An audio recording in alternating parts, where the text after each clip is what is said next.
અમારી માગણી એટલી છે કે ધારાસભ્ય આમાં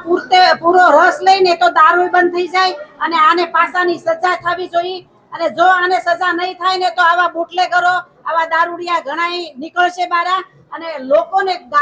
ધારીમાં જો અમારા પરામાં હેરાન કર્યા હોય। મારે આમાં એક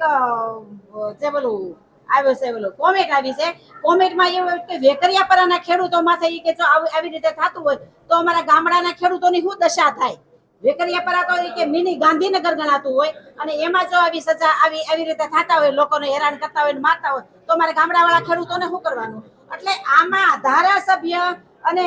તંત્ર બધાય જો એક થઈ અને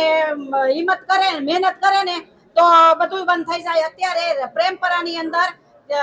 જે ગાડીઓ પડી હોય ગાડી ઉપર જુદી જુદી બ્રાન્ડની ઓલી બોટલો પડી હોય અને ત્યાં દારૂડિયા દારૂ પીવે ત્યાં પાણીના ઓલા કેરબા પડ્યા હોય એટલે એ પાણી નાથી પીવે દારૂ નાથી પીવે પેલું શું કહેવાય દારૂ વારે ખાઈ શું કહેવાય બાઇટિંગ એ નાથી એને મળી રહે। એટલે આટલું છેલ્લા 4 વર્ષથી ધારીની અંદર ખૂબ વધી ગયું છે। પેલા નહોતું અમારા પરામાં નહોતું અમારા પરામાં કોઈ હિંમત નહોતા કરતા તો અમારા પરામાં શું કરવાને આ થાય છે। એટલે અમારી ફક્ત એટલી માંગણી છે કે આને પાસાની સજા થવી જોઈએ। સાંજે 5 વાગે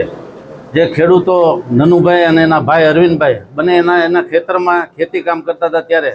અસામાજિક તત્વો દારૂ પી અને આ બંને ખેડૂતોને ખૂબ જ માર્યા છે અને આ ગુંડા તત્વોને તાત્કાલિક જેલ હવાલે કરી અને કાયદેસરના પગલાં લેવા માટે અમે આજે આવેદનપત્ર મામલતદાર ઓફિસે માનનીય માજી ધારાસભ્યો નલિનભાઈ માનનીય મનસુખભાઈ માનનીય અમારા જિલ્લા પંચાયતના સભ્ય ખોડા કાકા બધા સાથે મળીને વેકરિયાપરાના તમામ આગેવાનો અને તમામ ગામના જનોને આજે દેશી દારૂના અડા જે ધારીમાં છે એનું અને ખેડૂતોને જે ખોટી રીતે માર માર્યો છે આ બંનેનું અસામાજિક તત્વો ઉપર તાત્કાલિક પગલાં લઈ અને જેલ હવાલે કરવા માટેની આજે આવેદનપત્ર આપેલ છે। આખા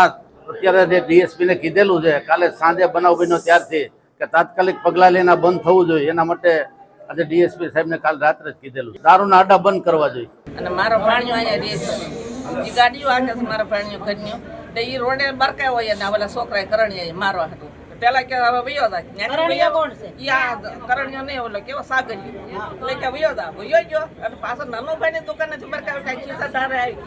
ગયા છોડીને બે ખીસા ધારે ગયો એને કઈ બાજવું જ નતું તો ન્યા જો તો પરવારી ઝાપટું મારી દીધું બેસ્યા તો છોકરી રાડે રાડ ને બોખા પડી જાય એટલી વાર કોના વાડીવાળા છોકરાએ ધક્કો મારીને આને જવા એ વૈયા હોય એ કે મારી જ નાખો છે 7-8 દિવસ ધંધે ન જવા દીધા મારી છોડી ધંધે જતી એને ધંધો બંધ કર્યો 7-8 દિવસ સુધી કઈ રોટલા ન ખાધા એટલે બી ન જ રહેવું એ તો દારૂ પી અને મારા દારૂ મળે છે તમારા ગામમાં દારૂ મળે છે મલક નો આયના વેચે છે ક્યાં વેચે છે મંદિર પાસે વેચે 24 કલાક વેચે દૂધ નથી વેચાતું।